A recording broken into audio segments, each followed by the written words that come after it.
Hello, everybody, and welcome to the Cut to the Chase Sports Podcast. We're back at it again. I'm your host, Chase Jantz. Right below is Brady King in Columbus. Brady, what's going on?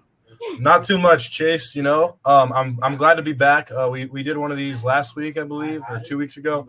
But it's been a minute, obviously, since we've gotten rolling. But now we're hitting peak spring time, so we obviously, had to get back on here. And I'm excited. I truly am. And it's good to be back. Yeah, speaking of people that are back, look in the top right corner over there. We got Matt Ricketts back in studio. Matt, what's going on with you after break? What's going on, fellas? We're back. My winter break is over. We are ready. The spring is here. It's football. It's Ohio State spring game this week. I can't wait. Going to have a case of beer, drinking it, watching it. It's going to be great. I cannot wait to talk about it with you guys. Most definitely. Matt's back in the building. And before we get into this episode, like the video, subscribe to us on YouTube, all the good stuff. We appreciate all the support that you guys have given to us over the last 3 years or so. But yeah, sure. Without further ado, we're going to, not waste any time. And Brady will be at the spring game Saturday. Brady, one thing you're looking forward to this Saturday in the shoe, just give me one. I know there's a lot of things, but just give me one right now. I'd say the one thing I have at the top of my head is I want to see Will Howard in front of, and I know that's an easy answer, but I just want to see Will Howard in front of a packed house, because there are people that saying it could be 80,000 to 100,000 people, which would break the all-time spring game record of any spring game. So he's going to play in front of a big crowd. It's going to be interesting to see, how he throws, if you can see the nerves, get the nerves out of the system, and just see him play in general. Although I did go to that scrimmage to watch him as well. Yeah, it's going to be fun to see what Will Howard has, and we'll talk about quarterback room in a second. But obviously, the transfer from Kansas State and see what he can do in the scarlet and gray. His first time in that uniform. Matt, you've watched a lot of Ohio State football. You drink a lot of beer. You will do the two together quite a bit. Yes, I do. What are you looking forward to Saturday, Matt? The number one thing for me, there's so many things, but if I had to pick one, I'm just ready to watch Jeremiah Smith. I think he's got, with everything you hear, he's just a freak. I just ordered my Jeremiah Smith jersey last Saturday night, actually. I was eating dinner at Twin Peaks. I think he is going to be a great young player for us this year. He's going to step into that role, hopefully play, mostly X, I would imagine. So I'm excited to see what he provides and does, because the talent is off the charts, and I'm really hyped. I can't remember a time I've been more hyped for an Ohio State freshman right away than I am for Jeremiah Smith. Well, this dude doesn't even look like a freshman. He doesn't even look like a college athlete. He just looks like a pro that walked out of the high school building with the lockers, and now he's wearing a scarlet and gray uniform. So it's going to be exciting to see Jeremiah Smith and Will Howard, and we'll pivot into that quarterback room right now. There's a lot of guys that can throw the football in that room. You're looking at Will Howard, Julian Say, and Aaron Nolan, Devin Brown. There's a lot of guys in that room. So. I'll throw it to Matt here to start. Just overall, we can start with Will Howard. I don't think I've talked to you about just what are your thoughts overall on him, and what you see at Kansas State that you liked about Will Howard and what makes you excited for him. I think he can move, definitely. He's a lot more mobile than last year's quarterback. He's not like a tremendous athlete by any means, but he's able to move in the pocket better than standing statue McCord we used to have back there. So he that's definitely a big thing. But in terms of the other guys as well, okay, I need to watch some videos. It's just Julius. We've got so many talented guys. It's going to be difficult to just throw it out there and get everybody reps on Saturday. You know what I mean? All four of them. Devin, we saw Devin. I think he sucks personally, but that's just me. I'm sorry. I think he's probably the fourth best out of all of them. Probably the fourth best out of all of them. Air and Julian were obviously, recruited, both highly recruited guys in the same class area. So it's just, but with Will Howard, I think the biggest thing is The upside for the other two guys, I would say, is much higher. Down the road in their careers after a year or two under their belt, it could be higher this year. Like Ryan said in the press conference today, I believe it was either today or yesterday. I can't remember. Julian Saint's in the mix, so we'll see if he ends up winning the battle. But I will say this: I think you can win a national championship with Will Howard at quarterback. So, and at the end of the day, that's all that matters. So, we'll see. That's the common goal. That's the goal that everybody signed up for. And Brady, I mean, obviously I know I asked Matt about Will Howard, but these two freshman quarterbacks that are coming in, Saint and Nolan, what are they saying around town right now? Yeah, so obviously those two got a lot of buzz because, we thought the whole time, Aaron Nolan was a 5-star. He was like the number 4 quarterback in the country. We've had him committed for a year. And then Julian Saint all of a sudden enters the portal, and we're not going to go after him because we told Aaron we're taking one. He went after us, and that was just something we couldn't pass up. Mm-hmm. And so we bring them in, and there's been nothing but wild separation between the two is what I've been hearing. It's Julian reps with the 1 sometimes, and Aaron doesn't get any reps other than with the scout team. So, Julian has created quite the separation, and you'd have to think Aaron's already questioning his future here based off being the same class as the fastest Ohio State freshman quarterback to ever lose their black stripe. The only one that's lost it in spring practice, although I do believe C.J. Stroud likely would have if they had spring that year, and Julian Saint. And I've heard that also seen. So I was at the spring practice not the past Saturday, but the Saturday before, March 30th. And it was their biggest spring scrimmage to date. Julian looked really good. He throws the ball the best out of all the quarterbacks, just pure arm talent and pure ability to throw. Now, he is underdeveloped physically. Like that, there's no doubt about it. I stood right next to him. He could get broken in the pocket. And so it would be better if he waited a year to play, but if he has to play, so be it. But, yeah, the young guys have looked good. And then, as Matt said, Will Howard is the presumptive starter, and as Chase also pointed out earlier, because he has that experience, and that's a high floor to have. A guy that has the all-time Kansas State career passing touchdowns record. But as Matt also said, Devin Brown got a little bit more hype at the scrimmage 2 Saturdays ago. Like it was a thing where people said that he played better than Will, but I actually disagree as someone that was there. I think that Devin had the 2 biggest throws because he was trying to force things downfield, whereas the Will was actually making the right plays and distributing the ball around, and I just think he's the better option.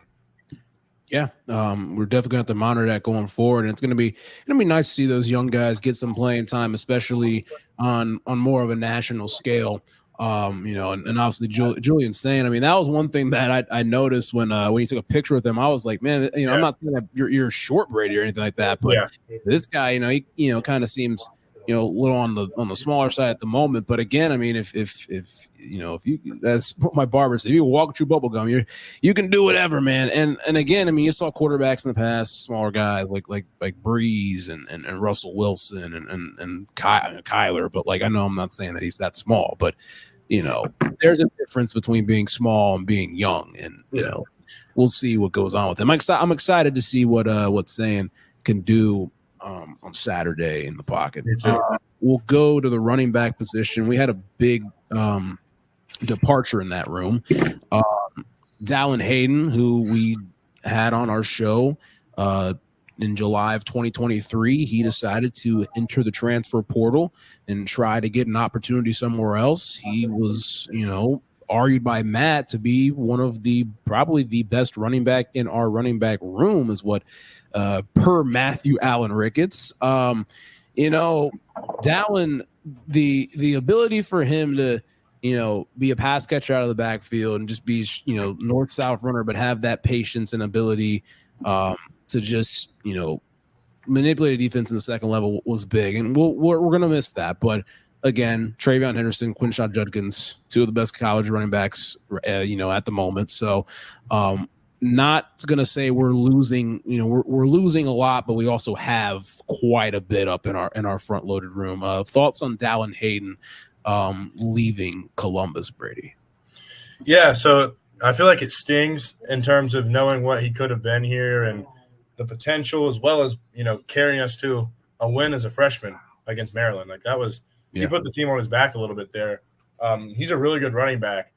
That being said, I feel like this still is working out best for both sides. It's not good to Dallin left for Ohio State, but he wasn't going to play this year. He just wasn't. We're not going to rotate in.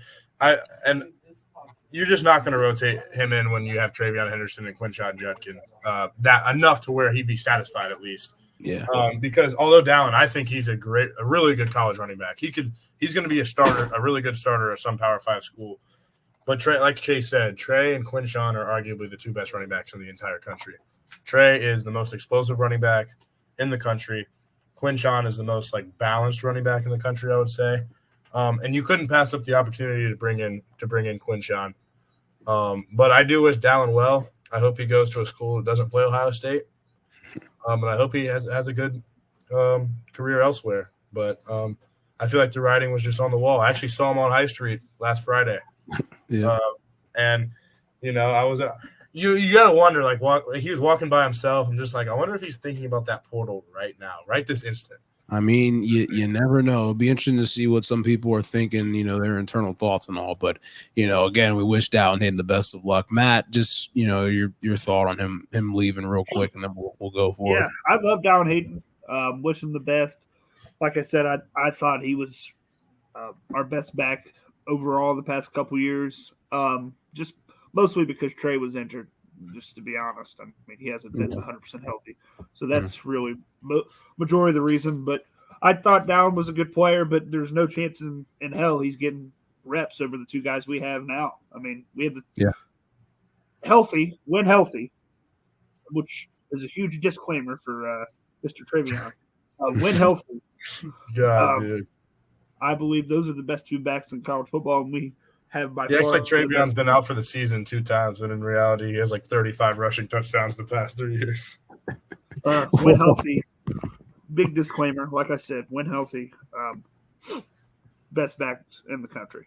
Let's talk about those two for a second. Like Brady said, Henderson, arguably the most explosive back in the country, went on the field, like Matt said with his disclaimer, and Quinshon Judkins being one of probably the most balanced back or most well put together back in college football, arguably. And it's almost like a fire and ice dynamic where you could have a guy that can burn you on any sort of run. You got a guy in Judkins who, can also do the same thing, but, he can pretty much, ice a game out. He can wear a defense down and he can be used in many different ways. But, how excited, and I'll get with Matt, how excited are you that Quinshon Judkins, he comes to Columbus and he's with this balance with Travion Henderson?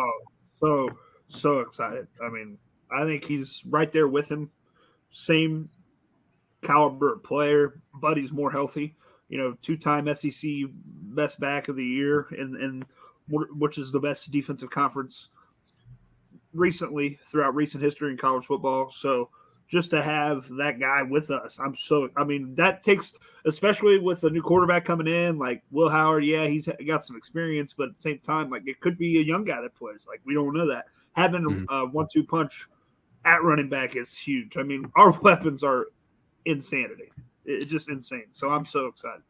There's still more artillery in arsenal that we got to talk about with the receivers, but I do want to ask Brady. So again, with Matt mentioning Travion's injury history here and there, if this is again a very hypothetical thing, and I'm not pushing any sort of narrative. For example, if Henderson was to get hurt, say around game 4 this year, and he's out for a few weeks, and Quinshon Judkins comes in and just carries a load, he's completely fine. Yeah. Do you ever see a scenario where it just turns into Quinshon's game and Travion never really gets back into it? Does Quinshon have that ability where he could just, if he has the opportunity to present himself, to take over a backfield and not let Travion even see the field? I know again they're both in partnership, but It's very rare that a great running back like that enters the portal and comes to a place like Ohio State, who already has a great running back when he's healthy. Yeah. So, like, what are your thoughts? I think he has the ability to take over the majority of the carries, but I think Trey gives you something to where even if Quinshon's unbelievable, which he's been, like you guys said, one of the best running backs in the country, and I still can't believe he's on our team. Yeah. But me too. He's never going to have Trey's long speed, and he's fast. Quinshon is very fast, but Trey's long speed is a different level. I mean, he kills safeties, miss on angles because Trey is so fast. So, and he's just so explosive to where you kind of have to play him with that opportunity of hitting a big one.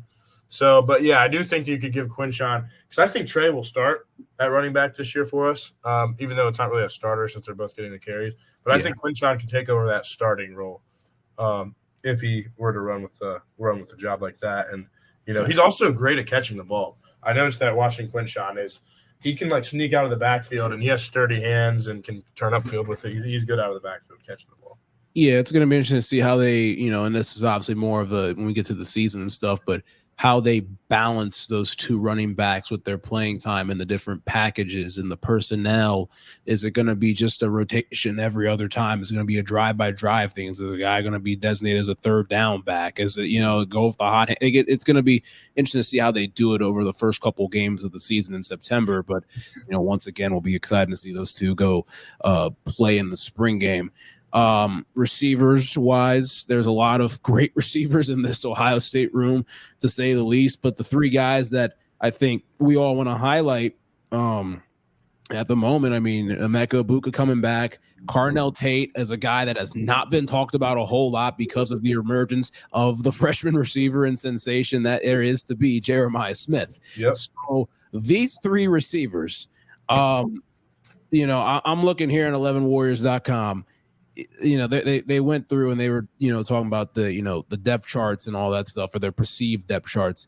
Jeremiah Smith at the X, Carnell at the Z, and Emeka in the slot. Right. Followed by Brandon Ennis at the 2 in the slot, Mylan Graham, the Z, and then Jaden Ballard at the X. But that's another guy we talked about last year a lot. Nothing really happened with that. Emeka, Carnell, Jeremiah Smith. Who the hell's stopping that trio right there? The only thing that can stop them is the quarterback. If the quarterback isn't good enough, that's literally it. Well, there's another, and I won't mention the other thing because it's predominant in sports. I'm not going to be that guy, but yes, pretty much the quarterback could be the only thing that could do that. But yeah, it's just like obviously they had the practice I watched was a long practice. There was a lot. It was a big sample size, so I really felt like I got a feel for these guys. Yeah, and it is quite clear to me, clear as day, really, that the best wide receiver on this team is number 4, the freshman. Wow. I didn't think it was all that close. I did think Emeka looked really good too. He made a really nice over-the-shoulder catch where he was falling to his left on Caleb Downs, where it was a 50-50 ball. But another guy that looked really, really good and wasn't even mentioned on the too deep of theirs, but I can guarantee you he will be on it, is Bryson Rogers. Yeah. He's going to be a sophomore this year. He entered the transfer portal, but decided to come back because Heartline pursued him and tried to get him to come back because clearly he sees something in him. And he was getting out of breaks really well, catching the ball. He's fast. He was getting open. Obviously, I think those 3 are the starters that you just named. And then Brandon Ennis will also get a ton of playing time. He'll rotate it in. I also think Bryson could be that 5th guy. I think those 5 will all get a lot of reps. And like you said, not seeing Carnell get this hype isn't really because of Carnell not playing well, because he was getting so much hype last year around this time and during the season. It's because Jeremiah, I mean, he has exceeded expectations, and he was a number 1 high school ranked receiver ever. But he is you still expect him to come into against one of the best DB rooms in the country, if not the best, and maybe have a couple of growing pains, maybe a couple bad practices before he gets settled in. And all he's been doing, he's abused every single – there's a clip of him abusing Denzel Burke, Davidson Igbinosun, Aaron Scott, all those guys, Lorenzo Stott. He abused every single corner. Jermaine Math, he literally is the most freakish wide receiver prospect that we've had come through. And we've had a lot of really good freshmen wide receivers. And it's only April. It's only Yeah. April. We got about 4.5 months until the season starts. So that's going to be Right. fun. But Right. we'll give Cartnell Tate some more love. Matt, show Cartnell Tate some love. What what do you I expect? love Cardell Tate. I think Yeah. he's going to be great. Yeah. I mean, other than that, like Brady said, it's not really of his doing. It's just Jeremiah's so good that, I mean, I can't wait. I'm sorry. I love Cardell Tate, but dude, Jeremiah is going to. I mean, he woo-hoo. That's crazy, man. I feel it though, man. It's gonna be fun to watch. Talent. It's gonna be fun to watch them play this season, especially on Saturday in front of a big crowd. Quick one on the tight ends. What's happening? What's gonna happen there? Probably G. I don't know. And then the guy from Ohio, Brady. What's his last name? Kazmarek. Kazmarek. Will Kazmarek. Okay, yeah. So you think G? You think G, Matt? I mean, I think that's going to be by committee. Yeah. I don't think we got Jelani Thurman still, obviously. G. Fucking. I mean, it's just that it's going to be like a trio where they use them for like certain. Like if they want to throw the ball a little bit, they'll put G in there more. If they want to run a guy, the guy that blocks really well is Mizik or Merrick.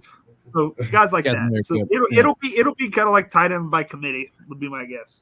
Yeah, I think I'm going to go ahead and call my shot. I think Jelani Thurman will break out this summer and fall camp after the spring, and I do think he'll be our primary tight end because I think the coaches Ryan Day knows how important this year is. I know it's like not the most important position, but I don't think G Scott as your tight end one is the best you can do. I think that you have your 6'6" athletic freak in Jelani Thurman, top 3 tight end in the country out of high school, who's just physically dominant looking. I actually saw him the other day outside of my dorm as well. I feel like, he also looked good at the practice I went to. He's just a big target that I just don't think G could hit that ceiling. And I think Will will be I want Jelani to be the primary tight end and Will Kazmarek to be your blocker and maybe G to rotate in a little bit, but he's just not what I want as my primary tight end one. I don't think. Yeah, perspective. That's the way you got to look at it though. Just whatever, Chip Kelly, Ryan Day, whatever all those guys want in that room, whatever schemes they're looking at, whatever, breakdown designs, all that stuff. So we'll see a little bit of it on Saturday, which will be fun. Looking at the offensive line, I'm going again off 11 Warriors right now. Josh Simmons, left tackle, Donovan Jackson, left guard, Seth McLaughlin at center, Josh Fryer at right guard, and then they got Luke Montgomery as the right tackle. Luke Montgomery was in on some, as an extra lineman a little bit here and there last year. Thoughts on him going forward and the former Blue Chips player with Bronny. Yeah. I think Luke Montgomery has a lot of potential to be a really good offensive lineman for us. Out of high school, he was a high recruit. He was offensive tackle, but he could play all 5. He could play center, guard, tackle, all 5 spots. I think he's that 5th starter this year. Or not even the 5th because there's still more back. I think he's going to start at either right guard or right tackle because I feel like he works hard and he's built well, offensive lineman, and he was the extra guy last year, the 6th man when we needed him last year. So yeah, I've got a feeling Luke Montgomery can crack that starting lineup, and like you said, has a basketball background, so he's pretty athletic. He can move well for an O lineman, and I definitely trust him in there. Based off what I've heard this spring and just what he's always been. Matt, I'll go to you on this one. Obviously, Seth McLaughlin was in the headlines and on national television a lot for those snaps that were going not so well for him and everything, but goes to Ohio State. He's here in the scarlet and gray. You gonna look at McLaughlin a lot as a former center that you are, Matt? I am, man. I'm excited. I think he's a good player. I mean, everybody. I mean, at times you will have snap issues. I mean, it just happens. So, I mean, we will see. Like I said, I'm not really too concerned about it, to be honest. I mean, I guess a lot of people, somebody was talking about the cadence issues with Jalen Milroe. So I don't know who to blame. I guess that was just somebody. It can be both. I mean, a lot of times quarterbacks drop snaps they need to handle too, and like if it's not straight up the middle, they like to complain about it. So it's whatever. I'm not too concerned about it. We'll see. Obviously, if it happens in the games where he starts rolling them back there or tossing them too high, I'm going to get, I'm going to get. There's going to be some select words you say. Instead of that, it might be a little bit explicit. Maybe some words that some words we talked about. So, yeah, for real. So we'll see, but I'm not too worried about it. And I think he's a good player, and I'm actually. I thought it was a huge get for us. I really did. Yeah, and obviously there's the recency bias is a big thing. That's just a big thing in our world, and especially in sports, and that's what the first thing people will turn to. Matt, when or if you had issues when you were snapping the football, I know you claim yourself as the greatest Kenton Ridge center in history, but I definitely am. But I do want to ask though, like when there were situations when if you had like a couple bad snaps or blah blah blah, like what did you do? Like, was there anything where it was just like, oh, I just know, like I gotta fix, like just like, it's really no. I just get reps at it. Like if but the problem is, I mean, I'm playing both ways, and if I'm on the field on offense, I'm playing defense. So, but yeah, just get reps, and it's just muscle memory most of the time. Just got to relax a little bit. Really, is all it is. Now, I will say it gets harder when you got a 250, 300-pound man right across from you, ready to hit. Yeah. So it does get harder, but it's just muscle memory. Get reps. That's what it seems like. A lot of sports obviously is like that. I was about to say, like, the differences between if they're playing 3 tech, if they got 5 walking down, if they got 4 and they got a guy that's kind of off center and all. So it definitely is interesting. But as we move to the defensive side of the ball, you also did play DN. I will mention that. So defensive line right now, Jack Sawyer, JT Tuimoloau, you got Tyleik Williams, Ty Hamilton. Caden Curry is also in the mix. Kenyatta Jackson. There's a lot of guys that make up this really good defensive line. If there's one person that you're excited to watch this Saturday on the defensive line, I'm going to go right back to you, Matt. Who would it be? Jack Sawyer.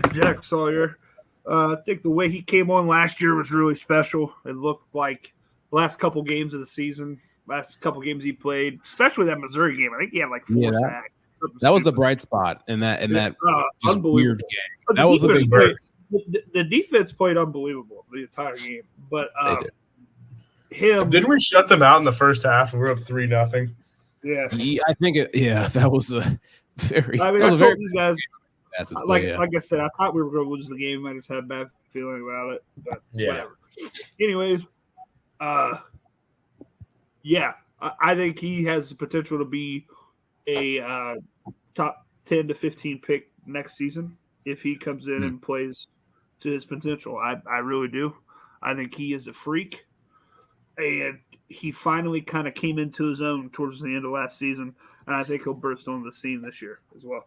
Great. Yeah, it was great to see the reemergence of Jack Sawyer, and hopefully he can continue the great things as he's coming back, so as like the entire defense did. Brady, a guy that sticks out to you for Saturday, someone that you're going to keep your eye on, and especially on the defensive line. Yeah, mine's Kenyatta Jackson. He's been a guy that last year I was hoping would break out, and I wouldn't say that happened, but when he was on the field, he wreaked havoc. And I think he has maybe the most potential on the team as a pass rusher. He's got that natural edge rushing build. There was rumors of him transferring to Florida State this offseason. I do not want that to happen. I really hope we can play. We got to rotate. We have to get him and Caden Curry in the game. Kenyatta Jackson is a 10-sack-plus type of player. I think he's a first-round talent. I really do. And I also think, like you said, that Jack Sawyer and JT is like a late first-round guy. Jack Sawyer has the potential to be top end of the top 10. That's how much potential he has. But I just think Kenyatta Jackson is so explosive, and I can't wait to see him play. Yeah. Brady he's been raving about Kenyatta for a minute, so hopefully we get to you know, he can get his chance and stuff, and he doesn't end up being a Seminole by fall. And you know, I still remember Jack Sawyer. I remember we played him in AAU like in 6th grade, and years later they were like, "Oh, this dude's Joey Bose with a jumper." That's scary to think about, but again, yeah, it's gonna be exciting to see those defensive ends and all those guys up front go at it. Linebacker. We talked about this on the show with Chris. I don't think, if you guys watched that show, I think that show kind of got cut off a little bit. There were some technical difficulties, ended up going through the streaming and stuff. So I apologize on how some of that turned out. But look at the linebacker position. Sonny Styles moves down into the box, the will linebacker, and then you got Cody Simon, you got Gabe Powers. CJ Hicks ever emerge? I mean, that's the big questions that are being asked. Arvell Reese and Garrett Stover. Like, again, we remember last year when Matt made his predictions of Carnell Tayton, Sonny Styles. Any reason? Nope. I actually never. I'll talk about that in a second. But yeah, Sonny Styles, Cody Simon, Gabe Powers, CJ Hicks. What do you guys think of this group going on Saturday? I think it's a really good group overall. I think there's a lot of talent in that group, a lot of athleticism. There's no linebacker group in the country that has another Sonny Styles, CJ Hicks, and Arvell Reese trio athletically. But I think it's pretty clear to me that the 2 starters this season are going to be Cody Simon. I think he's a lock, being the most experienced and a 5th-year senior that came back, shown to be a good player. And there's no way Sonny Styles isn't starting. I mean, he's clearly one of our best 11 defensive players, and you have to have him on the field. And I think he could do a lot of damage, like a 6'4", honestly, maybe even 6'5", lengthy, strong, athletic linebacker. Could be like Isaiah Simmons, honestly. Yeah. Sonny Styles is a freak of nature, to say the least. Matt, your thoughts on the linebacker group? That is exactly – he took the words right out of my mouth. Isaiah Simmons. No, how do you take the words out of someone's mouth if you can't see the words come out of someone's mouth? Well, he said the words that were going to come right out of my mouth. I'm just kidding. Give me a hard time back. He took them. But yeah, I think it's going to be Sonny and Cody. I'm excited to see Sonny down there. I really am. I think one of the biggest weaknesses we've had is having linebackers cover guys in the slot, tight ends, quick guys, things like that. In the past, we've been exposed, and I think Sonny is far more athletic than Tommy Eichenberg. Tommy Eichenberger. So, Steel Chambers. Anyhow, so we'll see. But I'm excited for that transition. Now we move to the defensive back room, and we take a look at this corner trio that, again, we mentioned receivers. I mean, our receiver trio is going to be pretty nasty, but this cornerback trio, man, you're looking at Denzel Burke, Davison Igbinosa, Jordan Hancock. You got a bunch of other guys in the back. Calvin Simpson. It's not even just a trio. It's a quad trio. It is. Jermaine Matthews is a beast. There you go. Yeah. I was just saying trio because of the 3 corner positions. Right, but I got you. Again, I digress. Those 4. Yeah. I mean, unbelievable. Now, I will say that if we're out there playing 3 corners in particular, out of the 4 players that we really mentioned in Burke, Igbinosa, Matthews Jr., and Hancock, which 3 do you want to see out there if you had to pick 3 of the 4? Matthew Allen Ricketts. I think I'd probably – I don't know, man. I don't know. You want to go back to you? Denzel, Jordan, and Jermaine, but it's not going to be that. Davidson's going to start. Okay.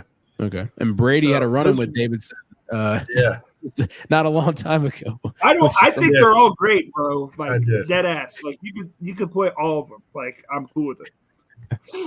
Yep. Brady, who if you had to pick 3 of those 4, to walk out there. Like, Yeah.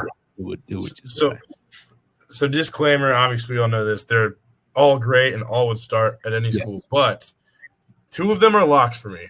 Denzel Burke and Jermaine Matthews. Those two, 100% I want out there. And then the third, I would choose Jordan Hancock. And that's nothing against Davison. I just think Jermaine is the number one corner in the 2026 draft coming up. I really do. And he was absolutely locked down whenever he was in the game last year. And what it will be, like you said, like Matt said, is Davison, Denzel, and Jordan. But I would love to see Jermaine start on the outside with Denzel. But I also want to see Davison out there. They're all going to play so much, it doesn't matter. Like, they'll rotate. They're all rotate. Yeah, they'll all get reps in there. And before we move on to safeties, look at the guys who are listed at the threes, and all of these guys are all incoming freshmen. You got Aaron Scott Jr., Bryce West, Miles Lockhart. Again, very, very talented class of corners coming up from 2024. So it'll be exciting to see those guys get their first opportunities in a national spotlight in the scarlet and gray. So it's going to be fun to look at that. Right. Back safety, Lathan Ransom's back. It's good for him. But, I mean, the biggest one, it's Caleb Downs. Like, we're scarlet and gray. It's going to be, like, pretty sick. Brady. Yeah. The most exciting part of Caleb Downs' game. Whew. I mean, if you had to spotlight one, I would say his ability to diagnose plays is his best ability, because obviously it's Caleb Downs, like the best freshman, definitely the best freshman safety in college football history. And he's very athletic and all that stuff, but he apparently, like, Alabama's coaches and Ohio State's coaches have both come out and said that he just ruins practice sometimes because he can diagnose plays. And he watches so much film that he has such fast instincts. It's his instincts. Like when he's playing the post safety spot and a receiver cuts in, he's right to that. He's right to that spot and don't break up the pass or intercept it. Like, he's just so instinctive. Yep, big part of it. Matt, what would you say? Big thing that jumps out to you about Caleb? I like his ball skills. I think the best, truthfully. Just be able to make plays on the ball in the air, and also being able to, you could use him in the kick return game, whatever we want. You know what I mean? Like, he's dynamic like that. Like, he's very good with the ball in his hands. So that would be the top thing. Brady has a good one too. Like, he's very instinctual. Yeah. Like, he's just a beast. He's just a football player, bro. I mean, he's a freaking beast. Yeah. So, it's going to be exciting to see what he's able to do there. All right. Special teams, we'll just see what happens with that. But Jay Fielding, though, I remember I think that lost Matt a bet in November. We're just gonna let that one go. All right, we're just gonna let that one slide. That's all good with me. So that we'll talk about that at another time off camera. But again, last year, we had our spring game MVP predictions and standouts on both sides of the football, and that pulled out to be one of a very funny moment it did. For Matt. I would put the video in on this, and I might do it on the way back of editing. But you know what? I'm going to go on ahead. I'm going to scroll down, and I'm going to play the audio from this. It's going to be really hard to play. But I gotta find it first. Talking about so it was talking about his we're talking about our spring game stuff. Sorry, I was losing train of thought. Here it is. Who's an offensive MVP, defensive MVP? Give it to me quick. Carnell Tate and Sonny Styles. Any reason behind it? Nope. Fuck it. Defensively, I have Davison Igbinosun. Well, Davis and Igbinosun is still on the Buckeyes, and Joe Royer, I'll see down here Saturday. But again, Matt didn't have bad picks at all, and those guys are going to be really big contributors this year. So, it's going to be exciting. But all right, this is the time. We'll go in order again. Matt, who's your offensive I can't stop laughing because of that video. Oh yeah, Uh, I can't believe I'm we're gonna back go to with- this time. We're good with Really? Jeremiah Smith and Caleb Downs. Any reason behind it? Nope. Nope. I will allow you to say it. I don't care. Nope. Nope. What? I ain't got nothing. All right. All right. Cool. Cool. All right. Repeat it one more time. Jeremiah Smith and who? Caleb Downs. All right. Sounds good. Sounds good. Brady down below. Who you got? Yeah, I'm gonna steal his Jeremiah Smith prediction. I mean, he's the best player on the team, maybe. And defensively, I'm gonna go with Aaron Scott Jr. I think he's gonna have Wow. an interception. All He's right. gonna play a good game because the young guys will get a lot of reps. And I just think he'll be around the ball a lot. All right. All right. Well, we'll see how that all thing goes. I won't be able to watch it live. I'll go back and watch it on tape. But yeah, I'll actually give you Cincinnati's real quick if you want. I'll give you two former Buckeyes. I think Evan Pryor will be all right on Saturday. I think we'll be fine. He had a big spring game before. Yes, he did. Yes, he did. And then you know what? I'll go with Kai Stokes. Defensive. Kai He Stokes. also, they were the MVPs of the 2022 Ohio State Well, spring game. guess what? They're gonna go on ahead and do it in 2024 down here at Nippert Stadium. Ty Stokes broke up like 4 passes from C.J. Stroud to Marvin Harrison Jr. Well, there you know what? They're gonna do it again against Xavier Henderson. I was extremely concerned after that game about Marv. I really was. I'm like, dude, this guy is not. This guy might be overrated because Kai Stokes is over here blowing him up. Again, and that's like the preseason in the NFL where it's like, oh, like our guys played one drive and it didn't go well, and we're like, oh, this isn't good and stuff, and it turns out to be fine. And again, the spring game, it's funny because that you're playing each other, and it's like one group does great, which means the other group did not do well, but then you have to really dig deep and see like, okay, that just means that we're really good at this position, or that means that we really have to focus on this position as we get into the second wave of the portal and stuff. So Exactly. that's the big thing with the spring game. But does anybody got anything they want to say before we get on out of here? The best player in Ohio State history, Cade Stover, I'm on a pop. is getting drafted in a couple weeks. Cade Stover. Matt, what you got? You good?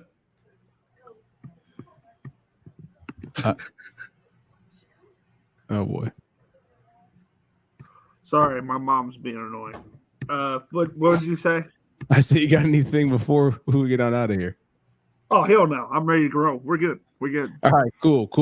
With that being said, Brady King, Matt Ricketts, first show back, and Chase Johnson.